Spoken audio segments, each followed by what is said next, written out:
For this video, I'm not going to get deep into the rising, the sun, the moon, the conjunctions, the trines, the sextiles. I'm not going to get deep into the birth chart itself. What I do want to explain is how much your birth chart and your cosmic blueprint will improve your mental health, actually.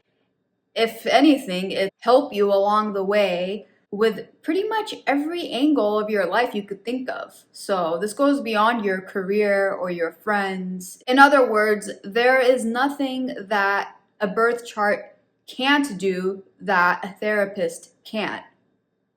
Okay? So if you cannot afford therapy, I'm not saying don't go to therapy if you need it. What I'm saying is if you can't afford therapy, if you don't have health insurance, if you know how it is out here, get into astrology. Look into your birth chart. You have to know what time you were born, the city and country you were born. Maybe save up to see an astrologer that can do a deep dive for you. If not, later on, we're going to talk about a few books that I recommend. Now, before I get into that, I want to say that when I was first getting into my birth chart, first of all, it took me years to figure out what time I was born because my mom kept getting my time and my brother's time mixed up. So I had no idea what time I was born. Was it 6:30 a.m. or 6:30 p.m.? And then one day it just clicked for her. And she was like, no, you were actually born 6:30 p.m. because your brother was born in the morning. I think it was like 7 a.m. or something like that. Anyways, so when I looked into my chart with that time, everything started to click. It made a lot more sense as opposed to my previous chart, which again, you're going to find some things in your chart the deeper you go into it when you figure out your midheaven and all of these things. Like sometimes certain placements resonate more than others, but it's weird when your entire chart, like your rising, your moon, your sun, does not resonate with you at all. I loved my previous chart, don't get me wrong, but it was inaccurate. It made zero sense. And deep down, I was like, this is not me. Nothing made sense. And then when I got the right time, I was like, this makes perfect sense. So anyways, when I was getting into my chart, the specifics of it, and since then I did have an astrologer help me figure all of that out. I've been getting deep into this stuff, you guys. When I was first getting deep into my birth chart, I fucking cried. I'm not kidding. Like I cried. It was so therapeutic. This is someone who's seen therapists in the past, okay? It's a very deep emotional thing. It really does touch up on every inch of your life that you could think of. It was a pretty intense emotional ride. Now I'm at a point where, one, I understand the terminology. I get the gist of it. I'm a lot more comfortable with facing certain things. Now, I know astrology is demonized and it's also looked at as dumb. And, I'm not talking about the horoscope, like read your horoscope on astrology.com. No, they call it pop astrology for a reason.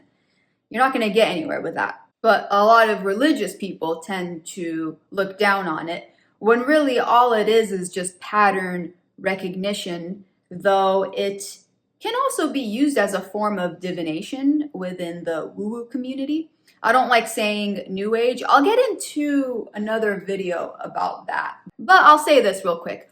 Every time somebody mentions new age, I automatically think of what, right? Like the new age of Aquarius. We're entering a new astrological age. We're transitioning out of the age of Pisces. So whenever people go, the new agers, it's like, but what are you referring to? The woo-woos? It's old, ancient, traditional spiritual practices that have become modernized and modified to help each person as they use it. Yeah, so I prefer the term, woo-woo. I'm not that sensitive about that word. I have a touch of woo-wooism. I kind of always have. But if you're not religious and you need therapy and can't afford it, I highly recommend going down the rabbit hole of your birth chart. You won't regret it.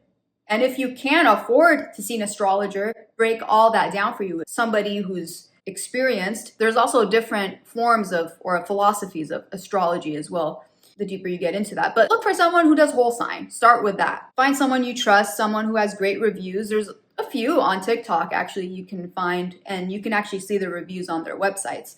See if they'll decipher your chart for you if you can afford it or save up for it. I highly recommend it. You just won't regret it. You won't. Once you look at it, you can't not look back. So for a long time, I actually put off astrology. I got into it in my early 20s and my teenage years, and then strayed away from it for a long time. I know it's real, I believe in it, but I don't want to get into it.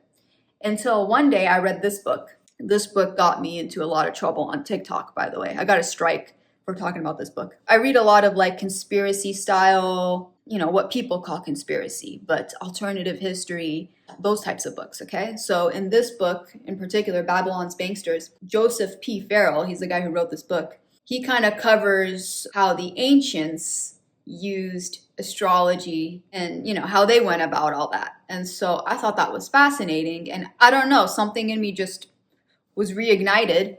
And I was like, maybe I should look into my birth chart. That would be great. So I, again, went into bothering my mom about it. But luckily, it was meant to be because she wound up remembering.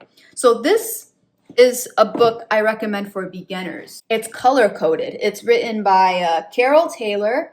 I still use this as a glossary from time to time, but it's really cool. It's called Astrology Using the Wisdom of the Stars in Your Everyday Life. You can also find this used, but go on Amazon. It's there. It's not expensive. It's like, I think, $12 to $15. It's written in the style of an elementary school textbook, and it covers pretty much the basics of a birth chart and all the signs. And here you have houses, planets, beliefs, all sorts of things. So this is a great place to start if you don't know shit about a birth chart and just want to read into what houses and planets and signs mean. It's a great one because then you'll understand a lot later on. As you get deeper into astrology, these two books in particular are something I highly recommend.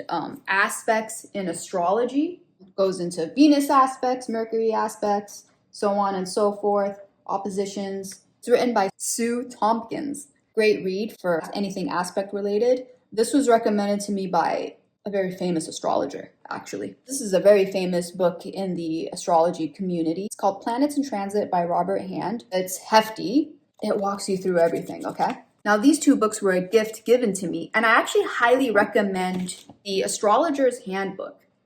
This talks about everything in one. You can find this used on eBay. It's not that expensive. It talks about trines, sextiles, conjunctions, houses, cusps, everything, you name it. So this is great to have on hand. I highly recommend this one too. If you're interested in kind of getting to know about a birth chart, why maybe you should look into that so that you can improve your mental health. This one's called Spiritual Astrology. You can find it on eBay. Great book for the curious mind by Jan Spiller and Karen McCoy. I was reading about physics and I came across astrology, and then I went down the woo-woo route. So I'm not saying that, Joseph P. Farrell would endorse a birth chart in the modern day. Maybe, I don't know, maybe he would. I'm not sure. I'm not saying that he would do that, but that's what kind of led me down and strayed me away from reading conspiracies for a while, which I still do, by the way. That's mainly the type of books that I like to read. Anyways, if you can't afford therapy, get into your birth chart.